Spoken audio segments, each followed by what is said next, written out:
Hi అండి. Welcome back to my channel. నేను మీ శివకుమారి.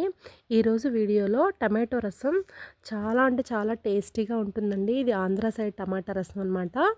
మీకు చాలా సింపుల్గా చేసి చూపిస్తాను.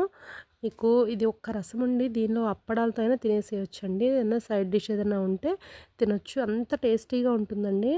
ఇది మనం మామూలుగా అయితే పొట్టలో నులిపాములు అవన్నీ ఉన్నప్పుడు కూడా ఒకసారి ఇలా పిల్లలకి కూడా చేసి పెట్టినా, లేదంటే కాన్స్టిపేషన్ ప్రాబ్లం ఉన్నప్పుడు ఈ రసం చేసుకొని మనం ఒక గ్లాస్లో తాగిన చాలా యూజ్ ఉంటుందండి.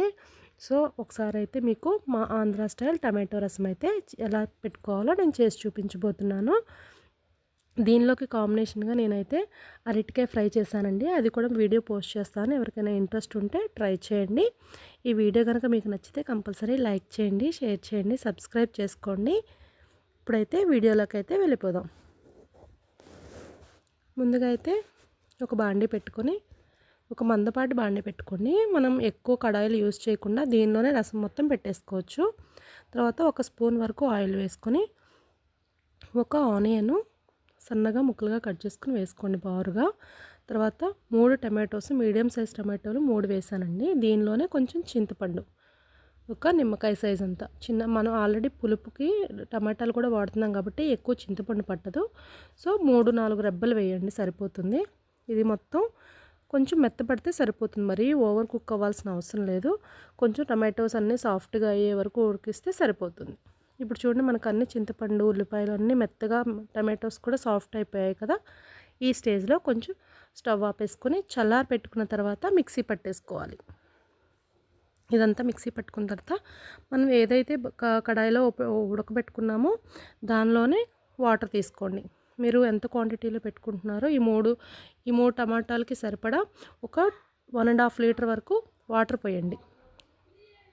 ఆ వాటర్లో మనం టమాటా పేస్ట్ మొత్తం దానిలో యాడ్ చేసేసుకోండి. మరి కొన్ని మిక్సీ గిన్నె తొరుపుకొని నీళ్లు పోసుకోండి. తర్వాత దీనిలోనే ఒక స్పూన్ వరకు ధనియాల పొడి, ఒక స్పూన్ అల్లం వెల్లుల్లిపాయ పేస్ట్, 2-3 పచ్చిమిరపకాయలు సన్నగా ఇలా చీల్చుకుని వేసుకోండి.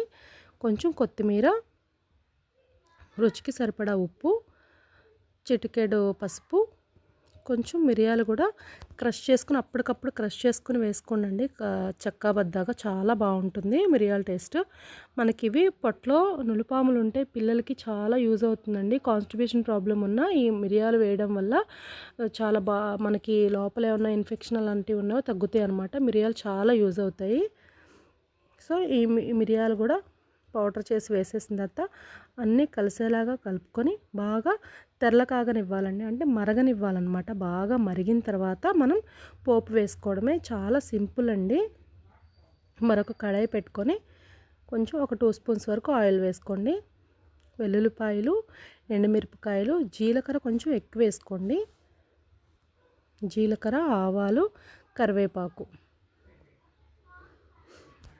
ఇవన్నీ వేసుకుని బాగా వేగిన తర్వాత మనం కాచుకున్న బాగా మరుగుతూ ఉన్నాయి కదా, ఆ చారు తీసుకొచ్చి టమాటా రసం తీసుకొచ్చేసి దీనిలో వేసేసుకోవడమే. మనకి కలర్ చూడండి కొంచెం పప్పుచారు లాగా ఉన్నాయి కదా.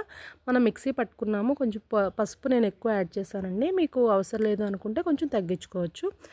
ఇంతేనండి, చాలా సింపుల్గా టమాటో రసం అయితే రెడీ అయిపోయింది. Thank you for watching. మీరు కూడా ఒకసారి ఇలా ట్రై చేయండి, డెఫినెట్గా నచ్చుతుంది. Thank you.